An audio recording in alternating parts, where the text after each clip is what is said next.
Suid-Afrika se 7de nasionale verkiesing wat wyd beskou word as die belangrikste verkiesing sedert 1994 kom al nader.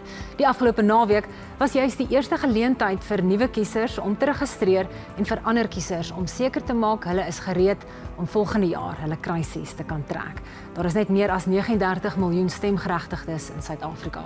Om oor die verkiesingskommissie se voorbereidings vir die groot dag te gesels, verwelkom ek nou die OVK se adjunkhoof, Akhtari Henning, by my in die ateljee. Akhtari, baie welkom. So, gee net vir ons 'n idee, wat was julle teiken vir die naweek wat betref registrasies? In the first instance, our boss challenged us to 1 million on the first day. And as we moved to the second day, a lot of my colleagues giggled as he said, let's double those figures of yesterday. So we looked at 1 million for the weekend, that's where we were, and we actually went to 2.9 million transactions over the 2 days, which is quite a factor for us because, you know, in 2021 we introduced the voting management device and we had quite a few glitches, I mean, we have to be honest, but the amount of effort and changes that we've made to that device allowed for a multitude of transactions to come through. Transactions, wat beteken dit? What does that mean? So there's three categories. Een is new registrations. Die volgende ene is mense wat eintlik kom kyk het, is ek nog altyd in dieselfde stemlokaal waar ek moet wees? En die derde kategorie was van mense wat gesê het ek het my huis, ek is buitekant my stemlokaal. So ek wil vir julle as die OVK kom sê waar ek eintlik nou is. And that's just fantastic for us because it tells us the story. If you look at the media release and the data that we've actually put out there and you pay attention to those graphs, it tells you two important things. People are coming to interact with the IEC again. The last time in the last elections, overall national, local government elections as well, we saw a decline in voter registration on all three categories. Now you see that people are coming back, new registrations totaling of 568,000, in excess of that. We see 900,000 people, just short of 1 million, saying, I have moved from my current or where I used to be on the voters roll, and others saying, I want you to know that I moved 2 streets down. Now that's very important for voter knowledge. Voters are actually starting to realize that if I've moved my home 2 streets away or 3 streets away, the demarcation that could have been done would have put me in a different voting district. And this is fantastic for us. So hoekom dink jy tree kiesers opnuut weer so in gesprek met julle en kom sê vir julle hulle adres uit verander en kom registreer en vind uit wat gaan vir wat? It could be a myriad of things, but I think for us it shows us an indication that people are willing to interact with us, number one. Trust, hopefully, is starting to be rebuilt in what we have done and what we are doing.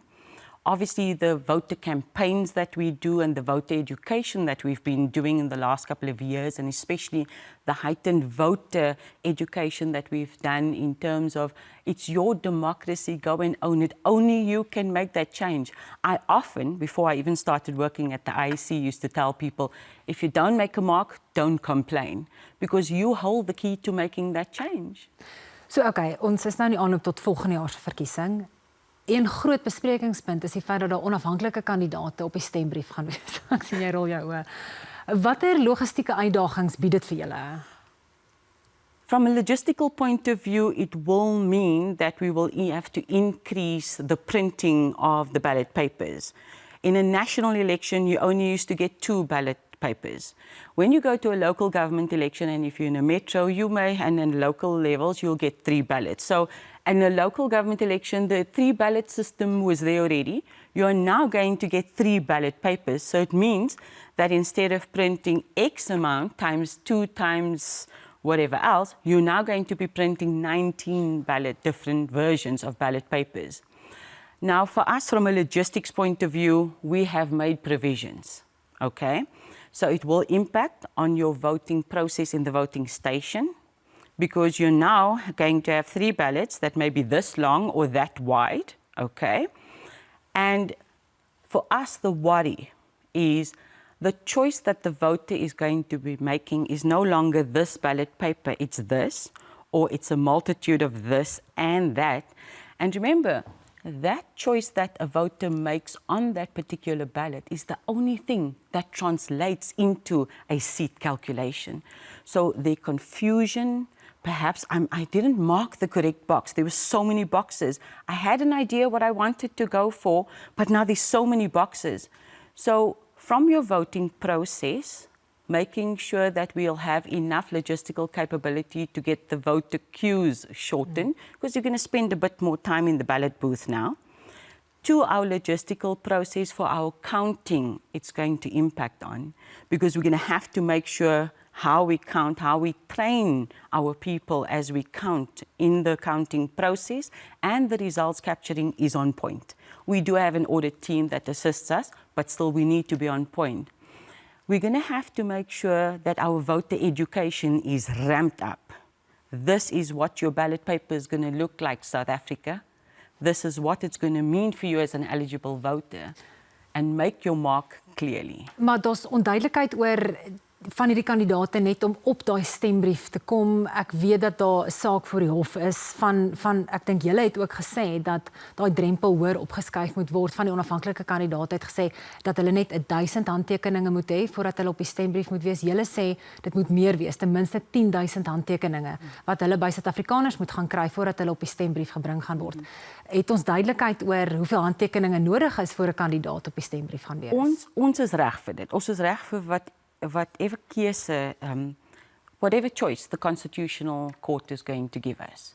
For us, when the challenges came, we said, and our court applications show it, that we said they will abide with what the Constitutional Court has placed before us. One thing we need to know is that parties need signatures to register to be a party. Independents don't have that, but they still need signatures for the individual candidates. So we don't make a difference between that. But whatever it may be, because there's two core challenges, it's the signatures and then it's the seats. So, but we've said we'll abide, and we're ready with our systems and to change our systems to be able to accommodate for that when it comes to whether it's 200 or 150 and 150 in the proportionality calculations. Okay, so julle sê nou julle is gereed daarvoor, maar weet ons nou al hoe die setels geallokeer gaan wees vir die onafhanklike kandidaat? Ons weet wat ons het op die 200 stelsels, maar ons wag nou om te hoor wat is die finale uitspraking van die Constitutional Court. Jy het vroeër gepraat oor hoe belangrik dit is dat Suid-Afrikaners gaan stem en jy nie kan kla as jy nie jou kruisie trek nie. Weet ons van die naweek se data, hoeveel van die nuwe kiesers wat geregistreer is, jeug is, jong mense? Oh yes, we do. 78% of the 538,000 that's new voters, new registrations, are actually between the ages of 16 and 29. Bearing in mind that at 16 you cannot vote yet, but you have the right to be on the voters' roll.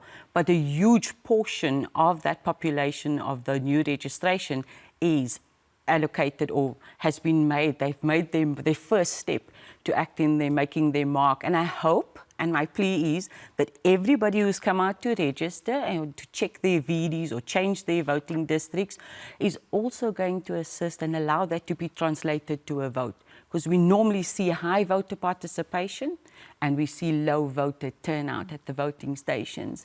Another thing that I'm quite proud of, as usual, is that our current voters roll that we used to have before Saturday and Sunday, standing at 26.3 million, had majority female voter population.